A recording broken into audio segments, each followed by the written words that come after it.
19번째 강의에서는 기본 행렬하고 역행렬을 구하는 법에 대해서 한번 알아볼 거예요.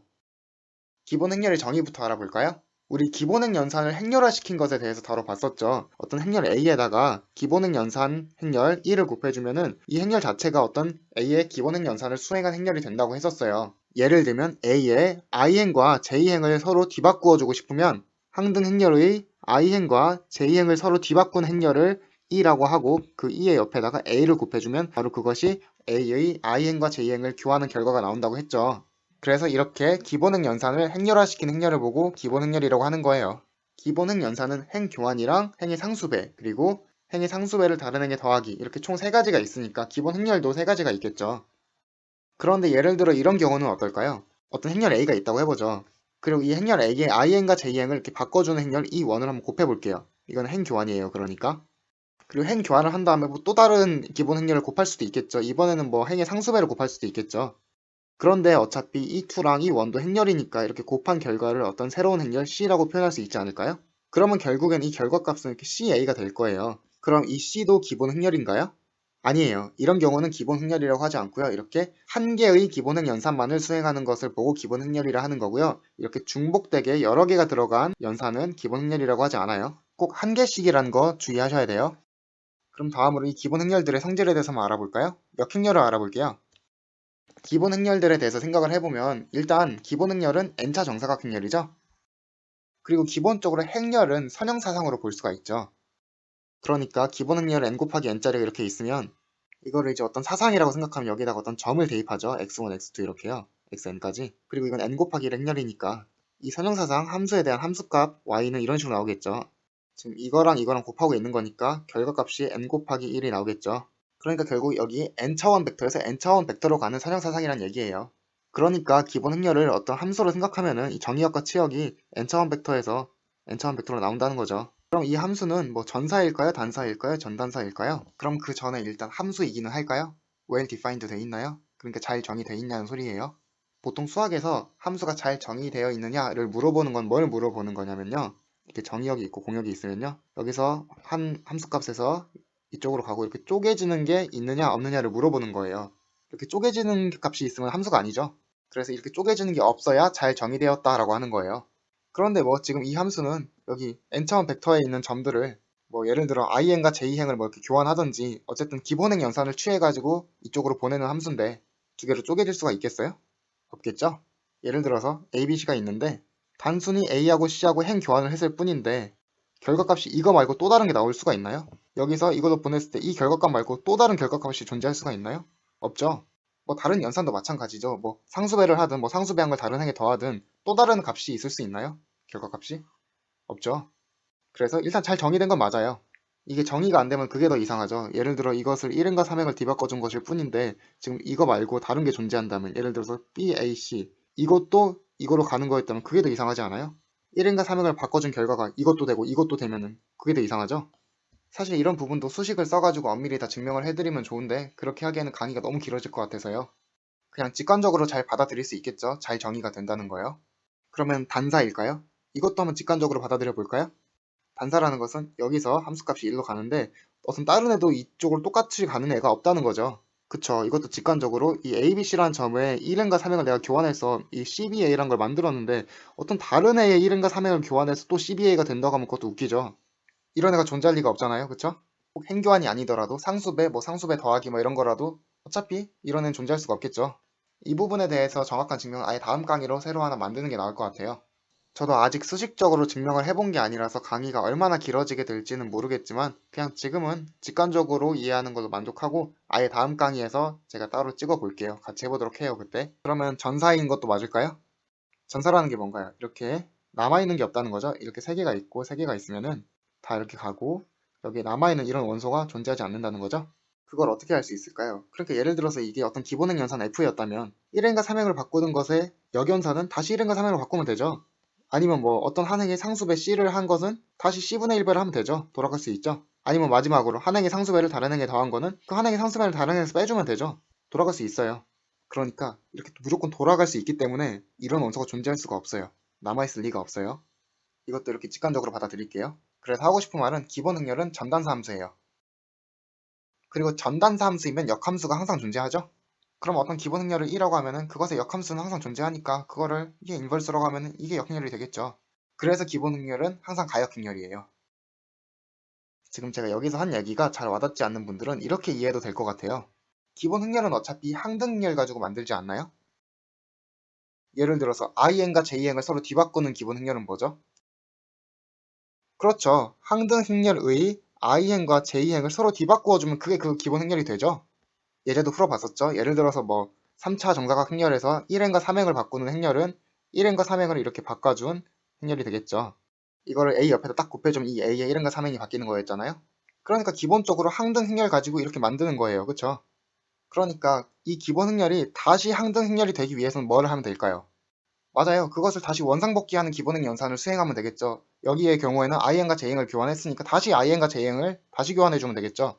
아니면 뭐 상수를 C배를 했으면 다시 C분의 1배를 하면은 다시 항등 행렬로 돌아가겠죠. 뭐 다른 기본행 연산도 다 마찬가지겠죠. 그러니까 어떤 기본행 연산이 항등 행렬이 다시 되기 위해서는 이 기본행 연산에다가 이 기본행 연산과 정확히 반대되는 어떤 새로운 기본행 연산을 곱해주면은 그것이 당연히 항등 행렬이 되겠죠. 그런데 이게 역행렬이 존재한다는 소리 아닌가요? 물론 지금 E의 좌역언만 말하고 있는 거긴 하지만요. 맞죠? 역행렬이 존재한다는 게 A, B랑 BA가 같고 이게 다시 I가 되면 역행렬이 존재하는 거라 그랬으니까요. 정의 자체가. 그리고 지금 이 둘의 관계는 정확히 반대되는 기본행 연산이니까 E에다가 이 기본행 연산을 해준 것도 어차피 당연히 항등행렬일 것이고 이 E'의 기본행 연산을 다시 원상복귀 시켜주기 위해서 그것과 정확히 반대되는 연산인 E를 곱해준 것도 어차피 당연히 항등행렬이 되겠죠. 그러니까 지금 이 식을 만족하죠? 그래서 기본 행렬은 항상 가역행렬이 되겠죠? 위에 전단사 얘기가 막 어려우면 이걸로 이해를 해도 될 것 같아요. 어차피 뭐 수학엔 정답이 없으니까 자기 편한 대로 이해를 할게요. 그런데 사실 이게 기본행 연산이라서만 그런 게 아니라 이렇게 한쪽 역원이 존재하면 다른 쪽 역원은 당연히 존재해요. 그런데 이거에 대한 정확한 증명은 제가 디터미넌트 배운 다음에 할게요. 물론 이거 n차 정사각 행렬일 때만 말하는 거예요. 그러면 이제 역행렬을 찾는 법에 대해서 증명하기 전에 필요한 몇 가지 정리들을 한번 증명해 볼게요. 기하행 사다리꼴은 항상 영행을 포함하고 있거나 영행을 아무것도 포함하고 있지 않으면 단위행렬일 수밖에 없다는 소리예요. 증명해 볼까요? 어떤 A를 기하행 사다리꼴이라고 하죠. 그러면 당연히 둘 중 하나겠죠. 영행을 포함하고 있거나 아니면 안 하고 있거나. 그쵸? 그런데 우리는 지금 이게 관심 있는 게 아니에요. 그쵸? 영행을 포함하는 건 알겠고 포함하지 않을 경우에 무조건 단위행렬이 되냐 이게 궁금한 거죠. 물론 지금 n차 정사각행렬에 대해서 다루고 있는 거예요.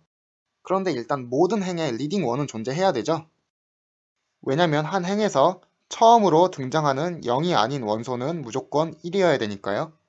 그런데 물론 전부 다 0이어서 처음으로 등장하는 1이 없는 경우에는 리딩원이 없겠지만 지금은 영행을 포함하지 않은 경우라고 했으니까 모든 행에 리딩원은 존재해야 돼요.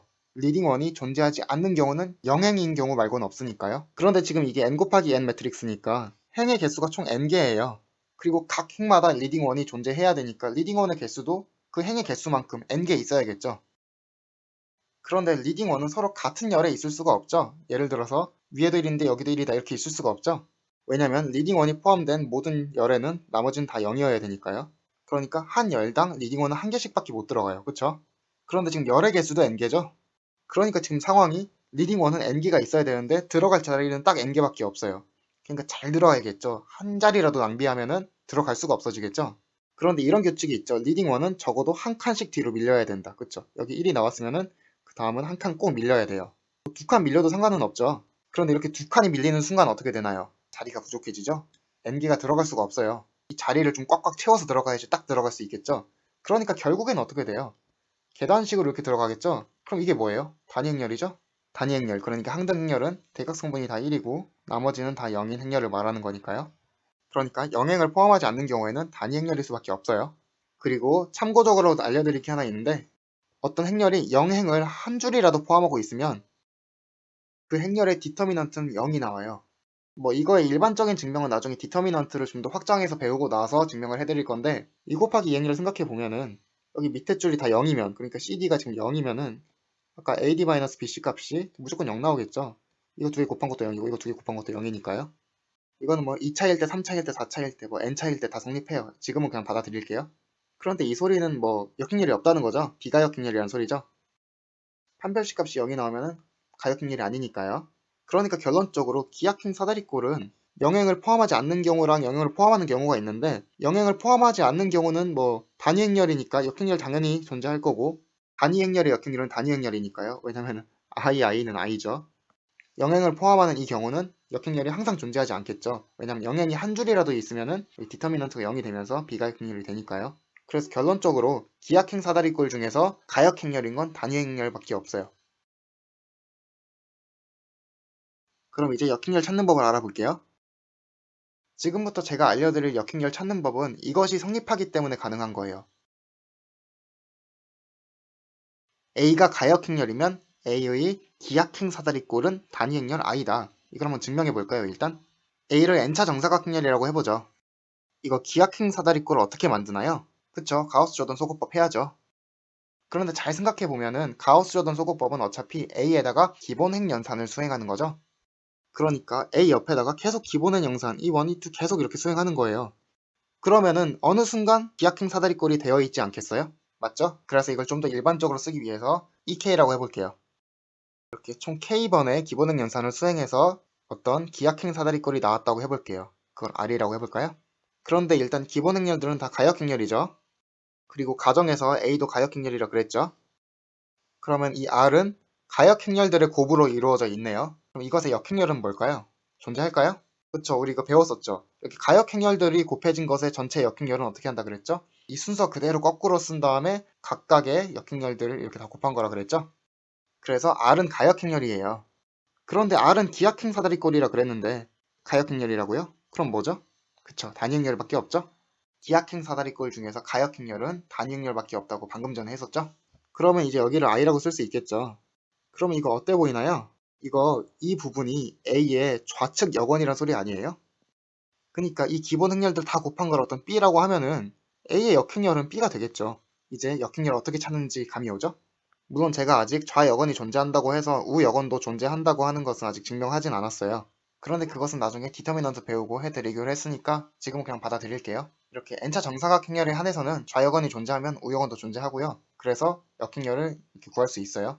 오늘 강의는 여기까지 하고요. 다음 시간에는 제가 아까 전단사에 대해서 증명해준다고 했던 거 하고요. 그 다음 시간에는 오늘 배운 이 원리를 이용해서 역행렬을 찾는 그 프로세스를 배워볼게요. 여러분 모두 고생하셨어요.